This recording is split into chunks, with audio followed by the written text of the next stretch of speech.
The mountain echo deceived both pilots. They turned, thinking it was the enemy.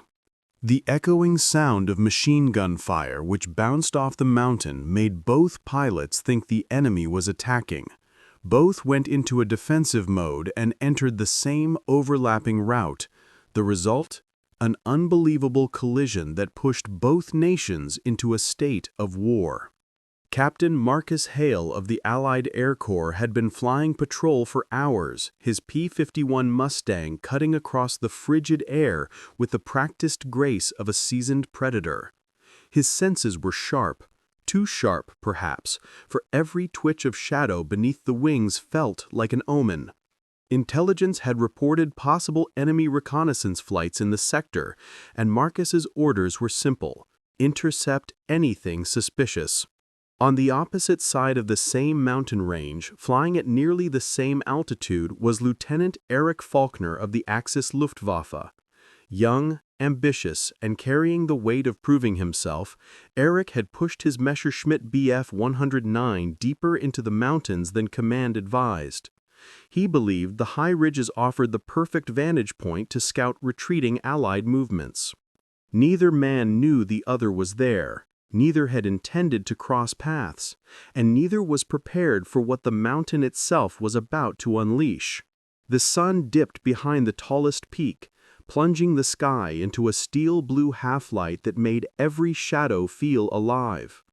Marcus scanned the ridges below and radioed back, "Sector 4 clear, no visual." But before he could finish the sentence, a sudden rattling echo tore through the silence. A crack.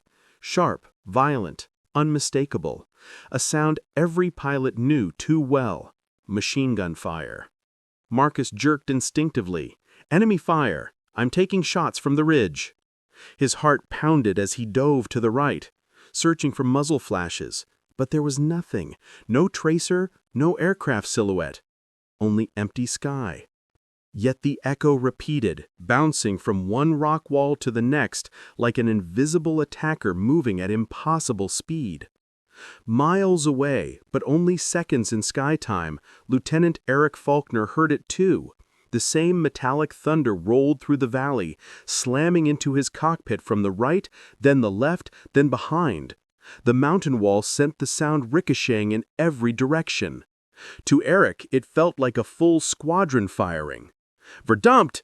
Enemy ambush!" he shouted into his radio, banking hard into a defensive spiral. Both pilots, convinced they were under sudden attack, dropped into combat instincts. Their turns, Marcus's dive and Erich's ascending bank, unintentionally lined them up on a single, converging path. A deadly overlap. A perfect collision course. Marcus pulled his Mustang upward, pushing the throttle to escape what he imagined were enemy guns hidden in the cliffs. Erich, thinking he was escaping an ambush, cut sharply across the ridge to get higher ground. Clouds swallowed them both. Visibility dropped to nothing. It was no longer man versus man. It was man versus mountain. Inside the cockpit, Marcus's breath fogged his mask. His pulse hammered as the echo of phantom gunfire bounced around him again. "Where is he? Where is he?" he whispered, searching the whiteness. At the same time, Erich steadied his aircraft, wiping sweat from his brow despite the freezing air. "If I can just break through the cloud, I'll see my attacker." But they would see each other first. The mist tore open like curtains drawn by fate, revealing two silver shapes rushing toward one another at hundreds of miles per hour. In that single heart-stopping instant, time slowed into something unrecognizable. Marcus saw the dark cross of a Luftwaffe plane. Erich saw the gleaming star of an Allied fighter. Both realized the truth. Not gunfire, not an ambush, just the mountain, tricking them. Marcus snapped the stick left. Erich jerked right. Too late. The wings clipped first, metal screaming against metal like the mountain wanted blood. The shock threw both aircraft into spiraling death rolls. Flames erupted along Marcus's fuselage as his Mustang tumbled downward, smoke trailing behind like a black ribbon. Eric's Messerschmitt spun in the opposite direction, pieces of its tail scattering into the wind.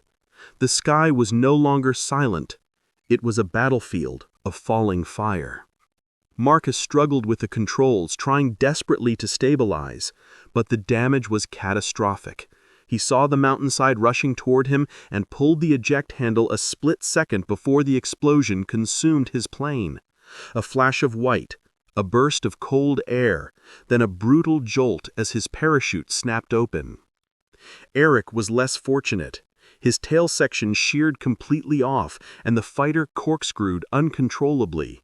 He ejected too late, his chute caught by a sudden downdraft that dragged him toward the jagged rocks below. His last moments were swallowed by the mountain that had deceived him. Both aircraft crashed on opposite slopes, their fires burning like signal flares visible for miles. And those watching from the ground misunderstood everything. The Allied outpost saw Marcus's flaming wreckage and assumed Axis fighters had ambushed him. The Axis patrol saw the smoke from Eric's crash and believed the Allies had initiated an attack. Within hours, radios across both fronts crackled with reports of enemy aggression. Squadrons scrambled, artillery positions warmed up, entire divisions were put on alert. All because of one echo. One harmless ricochet of sound carried by the mountain wind.